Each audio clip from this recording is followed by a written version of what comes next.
नीति शास्त्र में आता है कि ये तीन बातों को जरूर जीवन में ध्यान रखना चाहिए। इन तीन को कभी जीवन में शेष नहीं रहने दो। नीति कहती है ऋण शेषम व्याध शेषम शत्रु शेषम न शेषयेत् पुनः पुनः प्रवर्धन्ते तस्मात् जाग्रही जाग्रही।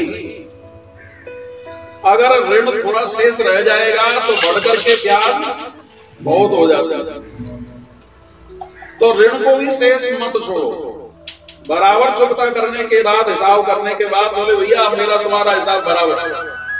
ऋण शेषम, ऋण को भी शेष नहीं रखना चाहिए। और व्याध शेष, व्याध माने रोग, रोग का पूरा इलाज मत कराओ। अगर रोग थोड़ा भी रह जाएगा, हमारे डॉक्टर साहब बैठे, यदि रोग बाकी रह गया तो पहले इलाज कराया, जितना खर्चा किया वो सब बेकार, मेहनत बेकार, पैसा बेकार, और यहाँ तक है कि जीवन भी फिर बेकार हो जाता है।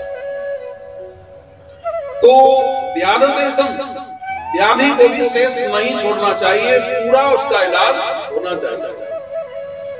तीसरी बात बताई शत्रु शेषम न शेषयेत्, शत्रु को भी शेष नहीं छोड़ना चाहिए। देखो सब बात सबके लिए नहीं होती, उस साधकों के लिए बातें कही गई हैं, उस नीति की बात, शास्त्र की बात तो राजा महाराजाओं के लिए कही गई है, जो साधकों से भी विपरीत पड़ती है। साधक यदि उन्हें चाहे तो वो नहीं कर सकते, है ना। तो साधक के लिए शत्रु से समझ से सही, तो बोले ये कैसे विचार करना चाहिए भाई। साधक को तो साधना करनी है, भजन करना है, तो उनके लिए बताया, बोले उनके लिए तो शत्रु होता ही नहीं है, वो तो हजार शत्रु होते हैं, जैसे प्रहलाद जी का कोई भी शत्रु नहीं है।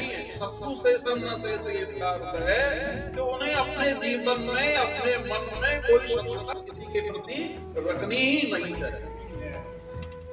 तो ये तीन बातों का अगर हम ध्यान रखते हैं तो परम